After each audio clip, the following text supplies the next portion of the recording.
नमस्कार मित्रांनो, गणित आणि बुद्धिमत्तेच्या रेकॉर्डेड बॅचमध्ये मी तुम्हा सर्वांचं मनापासून स्वागत करतो। रेकॉर्डेड बॅचमधला व्हिडिओ क्रमांक 27 आपण या ठिकाणी पाहणार आहोत आणि शेकडेवारीचा भाग 3 आपण या ठिकाणी पाहत आहोत। शेकडेवारीचे भाग 2 ऑलरेडी आपले झाले, ते पाहिले नसतील तर ते तुम्ही पाहून घ्या। आणि रेकॉर्डेड बॅच क्रमांक 27 जो काही व्हिडिओ आहे, यापूर्वी आपले 26 व्हिडिओ झाले, ते त्याचा सुद्धा सराव करा, पाहत राहा, 100% तुम्हाला त्याचा फायदा होईल। सर्व स्पर्धा परीक्षेसाठी उपयुक्त असणारे गणित आणि बुद्धिमत्तेचे क्लास आपण या ठिकाणी पाहत आहोत। मित्रांनो, practice makes a man perfect. जेवढा तुमचा जास्ती सराव असेल तेवढं तुम्ही परफेक्ट व्हाल। गणित आणि बुद्धिमत्ता विषयामध्ये पैकीचे पैकी गुण घ्यायचे असतील तर तुम्हाला या ठिकाणी सराव हा खूप महत्त्वाचा असतो। ठीक आहे, तर चला वेळ न लावता व्हिडिओची सुरुवात करूया। रेकॉर्डेड बॅचमधला व्हिडिओ क्रमांक 27 आणि शेकडेवारीचा भाग 3 आपण स्टार्ट करत आहोत। तर पहा मित्रांनो, शेकडेवारीचा भाग 2 आपण मागच्या व्हिडिओमध्ये पाहिले होता। भाग 2 मधलं शेवटचं गणित तुम्हाला काय सांगितलं होतं, मुंबईची लोकसंख्या 52,900 आहे, ती दर वर्षी 15% वाढते, तर 2 वर्षापूर्वी, हा शब्द खूप महत्त्वाचा आहे। पहा, हे गणित सोडत असताना लोकसंख्येचं 2 वर्षापूर्वी मुंबईची लोकसंख्या किती होती, अशा स्वरूपाचं गणित आपल्याला विचारलेलं होतं। आणि हे शेकडेवारीचा भाग 2 आणि आपल्या रेकॉर्डेड बॅचमधला 26 क्रमांकाचा व्हिडिओ होता, यामध्ये मी तुम्हाला माहिती सांगितलेली। त्यामुळे हा भाग सर्वप्रथम पाहून घ्या। जर हे गणित तुम्हाला जमत नसेल तर मागचा व्हिडिओ पहा, नंतर हा व्हिडिओला स्टार्ट करा। ठीक आहे, आता पहा, आज आपण भाग 27 आणि या ठिकाणी शेकडेवारीचा भाग 3 आणि या ठिकाणी आपला रेकॉर्डेड बॅच क्रमांक 27 आपण या ठिकाणी पाहतो। तर पहा मित्रांनो, गणित आपल्याला काय विचारलं आहे, एका गावची लोकसंख्या पहिल्या वर्षी 10% वाढते, दुसऱ्या वर्षी 5% वाढली। सध्या त्या गावची लोकसंख्या 1,00,000 असेल तर 2 वर्षानंतर त्या गावची लोकसंख्या किती असेल। महत्त्वाचं गणित आहे मित्रांनो, बेसिक स्वरूपाचं गणित आहे। बेसिक जर तुमचं पक्क जर असेल तर मित्रांनो या ठिकाणी तुमचं गणित सोडण्यासाठी तुम्हाला वेळ लागणार नाही। आता या ठिकाणी काय म्हणलेलं आहे मित्रांनो, पहा, एका गावची लोकसंख्या पहिल्या वर्षी 10% वाढते। आता एक गाव आहे मित्रांनो, या गावची लोकसंख्या पहिल्या वर्षी किती 10% वाढत आहे, किती 10% वाढत आहे, म्हणजेच मित्रांनो या ठिकाणी आता 1,00,000 लोकसंख्या असेल, 1,00,000 लोकसंख्या, आता 1,00,000चे जर तुम्ही 10% जर काढले तर मित्रांनो तोंडी तुम्ही याचा आन्सर तर काढू शकता 10,000, म्हणजे 1,00,000चे 10% जर पाहिले तर ते होतं मित्रांनो 10,000। ठीक आहे, 10,000 झाल्याच्या नंतर पहा, आता आपल्याला या ठिकाणी काय करायचं आहे, आणि आपल्याला या ठिकाणी काय करायचं मित्रांनो, या ठिकाणी आपल्याला काय करायचं आहे, 10,000 झाल्याच्या नंतर पहिली किती होती 1,00,000, आता किती झाले मित्रांनो 10% पहिल्या वर्षी वाढ झाली, म्हणून 1,10,000 झाली। 1,10,000 म्हणजे एकक, दशक, शतक, सहस्त्र, दशस्त्र आणि लक्ष, 1,10,000 झाले। आता परत काय म्हणते, दुसऱ्या वर्षी परत 5% वाढ झाली। आता 1,10,000चे परत आपल्याला 5% काढायचे आहेत, म्हणून या ठिकाणी 5 आणि या टक्क्याचा अर्थ होतो मित्रांनो 100। हा 2 शून्य कटला, हा 2 शून्य कटला, वरती राहिला मित्रांनो 1100। मग 1100 गुणिले 5 जर केलं तर पहा, 500, 500, 5 5 आणि 5 5, 5,500 झाला। म्हणजेच मित्रांनो पहिलं आपलं किती होतं 1,00,000, 1,00,000मध्ये काय झालं 10% वाढ झाली, म्हणजे 1,10,000 झाले। एकक, दशक, शतक, सहस्त्र, दशस्त्र आणि लक्ष, 1,10,000 झाले।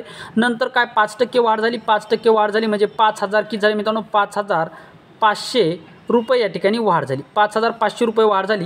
म्हणजे या ठिकाणी एकूण आता 2 वर्षानंतर किती वाढ झाली, तर 2 वर्षाच्या नंतर 5 0 0 0 0 0 0, हा 5 जशास तसा, आणि हा 0 आणि 5 5 आणि हे 11 जशास तशी, म्हणजे 1,15,500 एवढी वाढ या ठिकाणी झालेली आहे। म्हणजे एका गावची लोकसंख्या पहिल्या वर्षी 10% वाढते, दुसऱ्या वर्षी 5% वाढली। सध्या त्या गावची लोकसंख्या 1,00,000 असेल तर 2 वर्षानंतर त्या गावची लोकसंख्या किती असणार, तर 2 वर्षानंतर त्या गावची लोकसंख्या असणार 1,15,500 एवढी लोकसंख्या त्या गावची असणार आहे। तर आशा करतो मित्रांनो हे गणित तुम्हाला व्यवस्थितरित्या समजलेलं असेल। पुढचं गणित अशा स्वरूपाचं आहे, पहा, बेसिक स्वरूपाचं हे गणित होतं। मागचा भाग पहिला जर तुम्ही पाहिला असेल तर याचा आन्सर तुम्हाला 100% जमणार आहे। तर पहा, या ठिकाणी एका गावची लोकसंख्या पहिल्या वर्षी 10% वाढते, दुसऱ्या वर्षी 10% कमी होते। पहा, एका गावची लोकसंख्या पहिल्या वर्षी 10% वाढते, दुसऱ्या वर्षी 10% कमी होते। त्या गावची लोकसंख्या सध्या 2,00,000 असेल तर 2 वर्षानंतर ती किती लोकसंख्या असेल। पहा, IMP गणित आहे, महत्त्वाचं गणित आहे। या ठिकाणी 2 कन्सेप्ट तुमच्या क्लिअर असणं गरजेचं आहे। पहा, पहिल्या वर्षी 10% वाढ होत आहे, याचा अर्थ 110 होत आहे। नंतर काय होतं मित्रांनो 10% घट होत आहे, म्हणजे याचा अर्थ 90 होत आहे। म्हणजेच आता आपल्याला या ठिकाणी काय करावं लागणार आहे, सर्वप्रथम आपण 10% वाढ करूयात आणि नंतर परत आपण या ठिकाणी काय 10% त्यामध्ये घट करूयात। कसं तर आपण या ठिकाणी पाहूयात। सर्वप्रथम काय करायचं मित्रांनो, एकूण लोकसंख्या किती आहे सध्या मित्रांनो 2,00,000 लोकसंख्या, किती आहे 2,00,000 लोकसंख्या, एकक, दशक, शतक, सहस्त्र, दशस्त्र आणि लक्ष, 2,00,000 लोकसंख्या। आता यामध्ये काय होतं मित्रांनो 10% वाढ होते। आता 2,00,000चे जर तुम्ही 10% जर काढले, 2,00,000चे 10% जर काढले तर ते होते मित्रांनो 20,000 होते। म्हणजेच 2,20,000, म्हणजे पहिल्या वर्षी काय 10% वाढ झाली, म्हणजे 2,20,000 झाली। एकक, दशक, शतक, सहस्त्र, दसहस्त्र आणि लक्ष 2,20,000 झाले. मग काय झालं मित्रांनो, परत दुसऱ्या वर्षी 10% कमी झाले. 10% कमी झालं म्हणजे 2,20,000चे आपल्याला 10% ठिकाणी काढून टाकायचे. किती 10%नी कमी झाले म्हणजे 100मधून 10 गेला राहिला 90, म्हणून 90 भागाकारामध्ये 100. आता हा 2 शून्य कटला, हा 2 शून्य कटला, वरती राहिला मित्रांनो 2200 रुपये आणि छेदामध्ये राहिला मित्रांनो 90 रुपये. मग आता आपण या ठिकाणी काय करायचं, 90ने या ठिकाणी गुणून घेऊयात. तर पहा हे शून्य, हा शून्य, परत 2 0 0 2 0 0, परत या ठिकाणी 9 0 0 9 0 0 9 2 18 18 शिल्लक 8 हातचा आला 1. ठीक आहे, परत 9 2 18 18 ने 1 झाला मित्रांनो 19.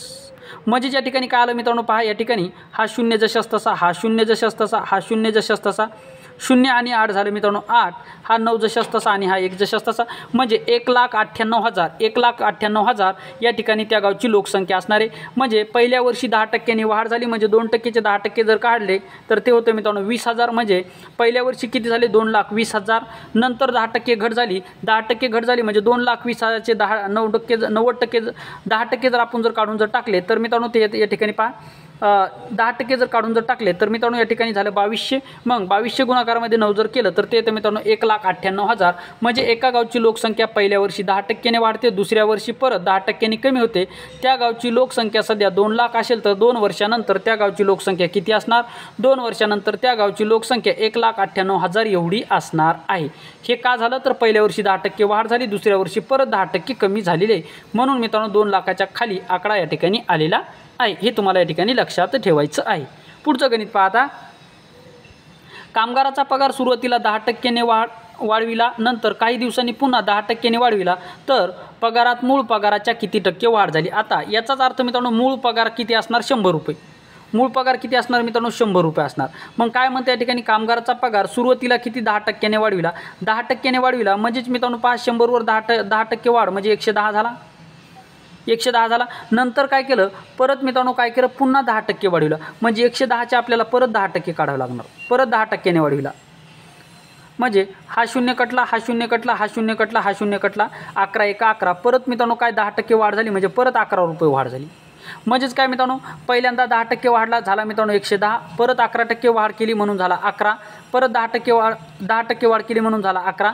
याची जर आपण जर केलीत पहा 0 आणि 1 झाला मित्रांनो 1, परत हा 1 झाला 1 2 आणि हा 1, म्हणजे मित्रांनो झाला 121. म्हणजे सुरुवातीला पगार किती होता 100 रुपये, आता किती झाला मित्रांनो पहिल्या वर्षी 10% वाढ झाली, मग नंतर परत 10% वाढ झाली, म्हणजे 2 वेळेस 10% वाढ झाली म्हणून किती झाला आता झाला 121. सुरुवातीला होता 100, आता झाला 121. याचाच अर्थ मित्रांनो 21% वाढ या ठिकाणी झालेली आहे. किती 21% वाढ झालेली आहे. म्हणजे कामगाराचा पगार सुरुवातीला 10%ने वाढविला, नंतर काही दिवसांनी पुन्हा 10%ने वाढविला तर पगारात मूळ पगाराच्या किती टक्के वाढ झाली, तर मूळ पगार होता 100, आता झाला 121. म्हणजे 21% वाढ या ठिकाणी झालेली, 21% वाढ या ठिकाणी झालेली आहे. तर आशा करतो हे गणित तुम्हाला व्यवस्थितरित्या समजलेलं असेल.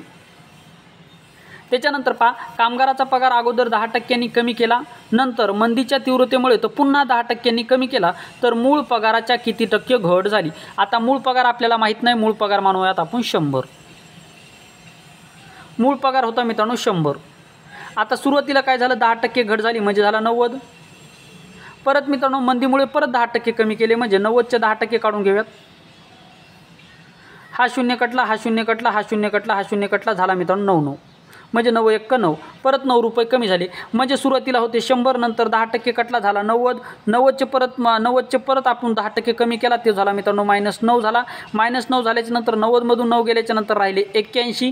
81 राहिल्याच्या नंतर सुरुवातीला किती होता मित्रांनो 100 रुपये, आता झाला 81. म्हणजेच 100मधून 81 गेला, राहिला मित्रांनो 19. म्हणजेच 19% घट या ठिकाणी झालेली. आपल्याला काय विचारलं तर मूळ पगाराच्या किती टक्के घट झाली, तरी मूळ पगाराच्या 19% घट या ठिकाणी झालेले. कारण की मूळ पगार मानला 100 रुपये, नंतर सुरुवातीला 10%ने कमी झाला 90. 90च्या परत मंदीमुळे परत 10% कमी झाला म्हणजे 90चे 10% झाले मित्रांनो 9. आणि परत या 90मधून 9 गेल्याच्या नंतर राहिले 81. 81 म्हणजेच आता पगार झाला 81. सुरुवातीला पगार होता 100, म्हणजे आता घट किती झाली 19 रुपये घट एवढी झालेली, म्हणजे 19% घट या ठिकाणी झालेली आहे. तर आशा करतो हे सुद्धा गणित तुम्हाला व्यवस्थितरित्या समजलेलं असेल.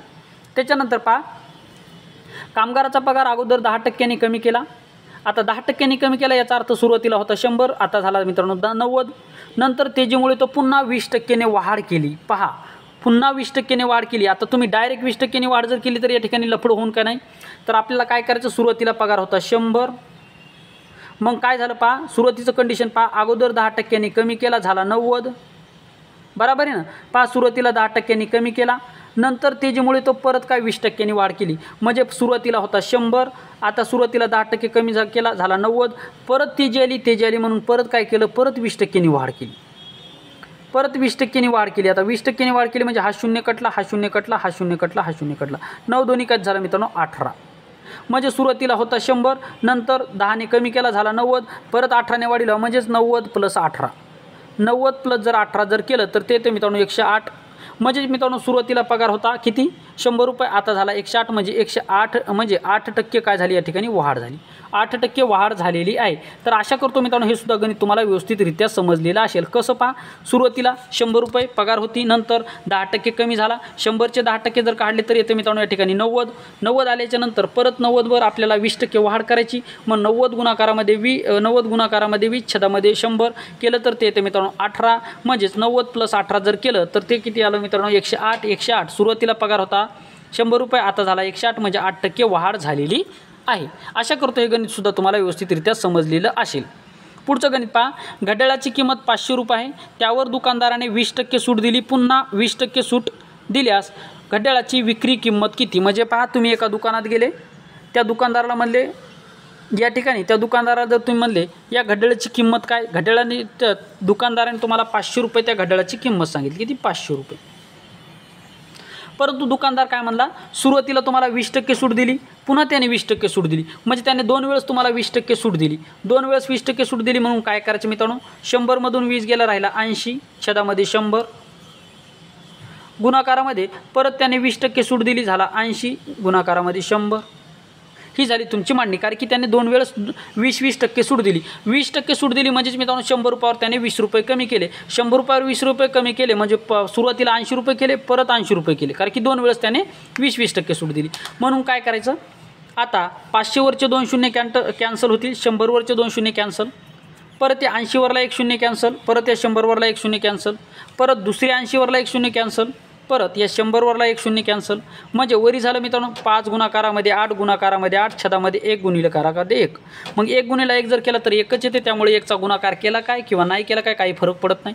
म्हणून काय करायचं मित्रांनो पहा, या ठिकाणी काय करायचं, तर 8 पंचे झाला मित्रांनो पहा, 8 पंचे झाला 40, गुणाकारामध्ये झाला 8, परत 8 चोक 32, 8 चोक 32. याचाच अर्थ घड्याळाची किंमत किती 500 रुपये आहे, 500 रुपये. परंतु दुकानदार काय करत आहे, सुरुवातीला 20% सूट देत आहे, नंतर परत 20% सूट देत आहे. म्हणजे 20% सूट दुकानदार दोनदा देत आहे. म्हणजे ती घड्याळ आपल्याला 320 रुपयाला मिळणार आहे. 500 रुपयाची घड्याळ आपल्याला 320 रुपयाला मिळणार आहे. म्हणजे आपला बराच काय फायदा या ठिकाणी झालेला आहे. कधी असं पण विचारतात, कधी या ठिकाणी असं पण विचारतील की एका घड्याळाची किंमत 500 रुपये, दुकानदाराने त्यावर 20% सूट दिली, नंतर पुन्हा दुकानदाराने त्यावर 20% सूट दिली, तर आपल्याला ती घड्याळ या ठिकाणी आपल्याला ती घड्याळ किती रुपयाला मिळेल आणि त्या घड्याळीवर आपल्याला किती रुपये फायदा झाला असं पण विचारतील. मग सुरुवातीला किती 500 रुपये होती, आता आपल्याला कितीला मिळाली 320ला मिळाली. म्हणजे 500 मधून 320 झाल्याच्या नंतर आपले राहिले 180. म्हणजे 180 रुपये या ठिकाणी आपले काय बचत झालेली आहे, 180 रुपये बचत या ठिकाणी झालेले. तर आशा करतो मित्रांनो हे गणित तुम्हाला व्यवस्थितरित्या समजलेलं असेल. पुढचं गणित पाहूया.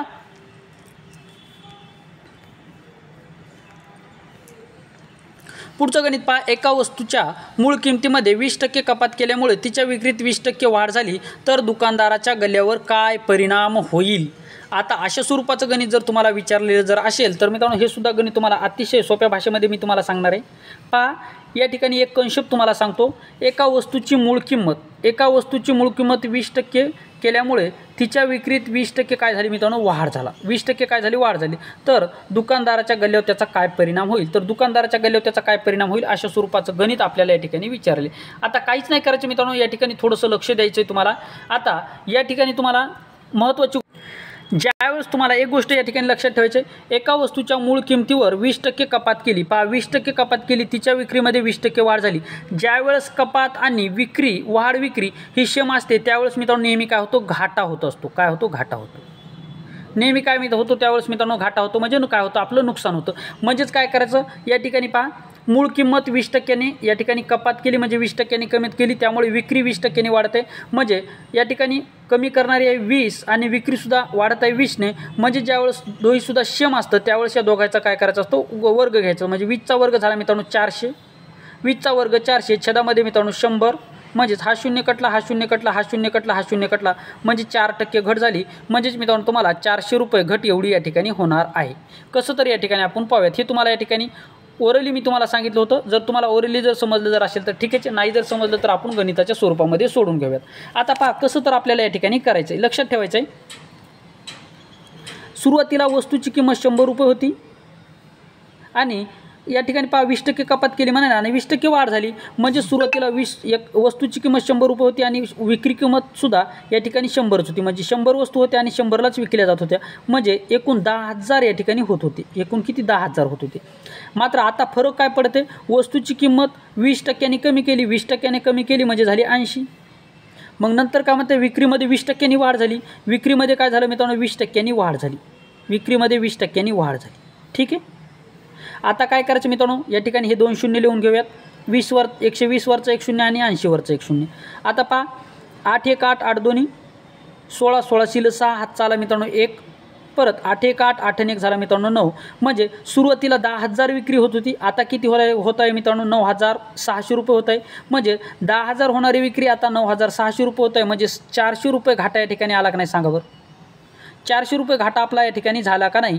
म्हणजेच मित्रांनो याचा वर्ग जरी केला तरीसुद्धा तुम्हाला याचा आन्सर येऊन जातं. म्हणजे 400 रुपये घाटा या ठिकाणी झाला. परंतु याची आठ काय महत्त्वाची किंमत म्हणजे या ठिकाणी मूळ किंमत 20% कपात होत आहे आणि विक्रीसुद्धा 20% वाढत आहे. म्हणजेच मित्रांनो जेवढी कपात केली जाते तेवढीच जर विक्री वाढत असेल, म्हणजे पहा 20% कपात केली तर 20% विक्री वाढत आहे, 10% कपात केली तर 10% विक्री वाढते. अशाच वेळेस तुम्हाला त्या ठिकाणी वर्ग करतो आणि वर्ग जर केला जर असेल तर त्याचा आन्सर तुम्हाला वर्ग म्हणजे ते त्याचा आन्सर असतं. एवढं तुम्हाला या ठिकाणी लक्षात ठेवायचं. मात्र महत्त्वाची आठ काय, या ठिकाणी जर म्हणलं असेल एका वस्तूची किंमत 30%ने कमी केली त्यामुळे त्याचा खप 20% वाढला. म्हणून मित्रांनो आता या ठिकाणी तुम्हाला वर्ग घेता येणार नाही. विक्री आणि वाढ ही तुमची सारखी असली पाहिजे, एवढं तुम्हाला या ठिकाणी लक्षात ठेवायचं आहे. पुढचं गणित पहा. एका वस्तूची किंमत 20% कपात केल्यामुळे खप 15%ने वाढला तर महसुलावर त्याचा काय परिणाम होईल. आता या ठिकाणी पहिल्यांदा काय म्हणलो मी तुम्हाला, विक्री आणि या ठिकाणी कपात आणि विक्री जर वाढ आणि कपात जर सेम जर असेल, म्हणजेच 20% वाढ होत असेल आणि खप जर तुमचा 20% होत असेल, त्याच्यानंतर जर तुमची कपात 20% होत असेल आणि विक्रीसुद्धा 20%ने वाढत असेल, त्याच वेळेस तुम्हाला 20चा वर्ग घ्यायचा आहे असं लक्षात ठेवायचं आहे. जर तुमची 10%ने वाढ झाली, 10% कपात होत असेल तर त्या ठिकाणी 10चा वर्ग घ्यायचा आहे, तेच तुमचं आन्सर असतं. परंतु या ठिकाणी पहा 20% काय होती कपात केल्यानंतर 15% वाढ होते. अशा वेळेस मात्र गणित कसं सोडवायचं लक्षात ठेवा. अशा वेळेस सोडवायचं कसं तर ती पद्धत मित्रांनो लक्षात ठेवा. अशा वेळेस आपल्याला काय करायचं आहे, 20% काय केली मित्रांनो कपात केली. 20% कपात केली म्हणजे सुरुवातीला होती 100, आता झाली 20% कपात झाली म्हणजे 80. गुणाकारामध्ये 15% वाढ झाली म्हणजे सुरुवातीला 100 होती, आता 15% वाढली म्हणजे 115 झाली. याचा करायचा मित्रांनो गुणाकार. आता याचा गुणाकार केल्याच्यानंतर हा शून्य जशाच तसा येईल. परत 8 45 40ला शून्य हातचे आले 4. परत 8 1 8 8 4 12 12 शिल्लक 2 हातचा आला 1. परत 8 1 8 8 1 मित्रांनो 9. म्हणजेच मित्रांनो आता या ठिकाणी 9,200 रुपये 9,200 रुपये या ठिकाणी मिळत आहे. म्हणजे पहा वस्तूची किंमत 20% कपात केली त्यामुळे 15% वाढ झाला तर महसुलावर त्याचा काय परिणाम होईल तर 9,200 रुपये आपल्याला या ठिकाणी मिळणार आहेत. सुरुवातीला मिळत होते 10,000 मात्र आता मिळत आपल्याला 9,200 रुपये म्हणजे 800 रुपयाची घट या ठिकाणी झालेली किंवा 8% घट या ठिकाणी आपली झालेली असेल. एवढं तुम्हाला या ठिकाणी लक्षात ठेवायचं. तर आशा करतो हे सुद्धा गणित तुम्हाला व्यवस्थितरित्या समजलेलं असेल. पुढचं गणित पहा. आता एका पुस्तकाची किंमत 20%ने कमी केल्यास त्याचा खप 25% निवडला तर पूर्वीच्या उत्पन्नात शेकडा किती फरक पडेल. आता या ठिकाणी पहा थोडंसं गणित लक्षात ठेवा. काय म्हणलेले पहा, एका वस्तूची किंमत 20%ने कमी केली. 20%ने कमी केली त्यामुळे त्याचा खप 25%ने वाढला. खप दिले पहा, हे कप झाले. कप 25%ने वाढला, निवडला झाले त्या ठिकाणी वाढला. हे लक्षात ठेवा. ही टायपिंग मिस्टेक आहे मित्रांनो. या ठिकाणी 25% वाढला म्हणजेच काय करत आहे मित्रांनो, या ठिकाणी वस्तूची किंमत 20%ने कमी होत आहे आणि खप काय मित्रांनो या ठिकाणी म्हणजे विकत आहे. मग नंतर काय 25%ला या ठिकाणी 25%नी वाढ झाली. विक्रीमध्ये 25%नी वाढ झाली. ठीक आहे. मग काय करायचं मित्रांनो, 20%नी काय कपात झाली म्हणून लिहून घेऊयात 80. गुणाकारामध्ये 25%नी वाढ झाली म्हणजे 125. याचा करूयात गुणाकार.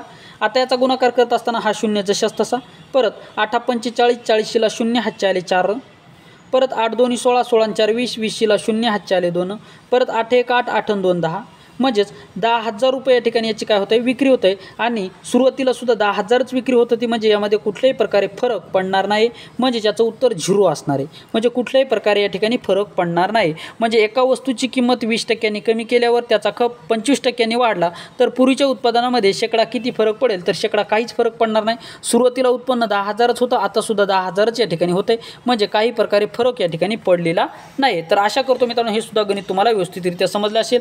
आता तुम्ही म्हणसाल की सर हे 10,000 कुठून आले, तर ज्यावेळेस तुम्हाला वस्तूची विक्री किंमत केल्याच्या नंतर काही तोटा होत असेल का आणि वस्तूची विक्री किंमत कमी केल्यामुळे काही या ठिकाणी विक्रीमध्ये वाढ सुद्धा होत असेल, अशा स्वरूपाचं जर गणित असेल तर नेहमी मित्रांनो येणाऱ्या उत्तराला 10,000 मधून मायनस करायचं असतं। आता 10,000ला मायनस का करायचं, 10,000 तुम्ही म्हणसाल की सर 10,000 का मायनस करायचं, उदाहरणार्थ सुरुवातीला 100 वस्तू आहेत, आता 100 वस्तूची विक्री किंमत 100 रुपये, मग काय झालं 100 गुणाकारामध्ये 100 जर केलं तर ते येते मित्रांनो 10, म्हणून या ठिकाणी 10,000मधून ते मायनस किंवा प्लस हे या ठिकाणी गणितावर डिपेंड करतं, ते कसं करायचं मी तुम्हाला या ठिकाणी सांगितलेले। तर मित्रांनो आता आपण टाईप क्रमांक 5 या ठिकाणी पाहणार आहोत, टाईप क्रमांक 5 या ठिकाणी पाहणार आहोत। टाईप क्रमांक 5 हे खूप महत्त्वाचं आहे आणि आता ते आपण काय करूयात मित्रांनो, लगेच आपण त्याला स्टार्टसुद्धा करूयात, ठीक आहे। गणित पहा, थोडंसं लक्षात द्या, एका परीक्षेमध्ये 40% विद्यार्थी इंग्रजीत नापास झाले, 40% विद्यार्थी कशामध्ये नापास झाले, इंग्रजीमध्ये नापास झाले।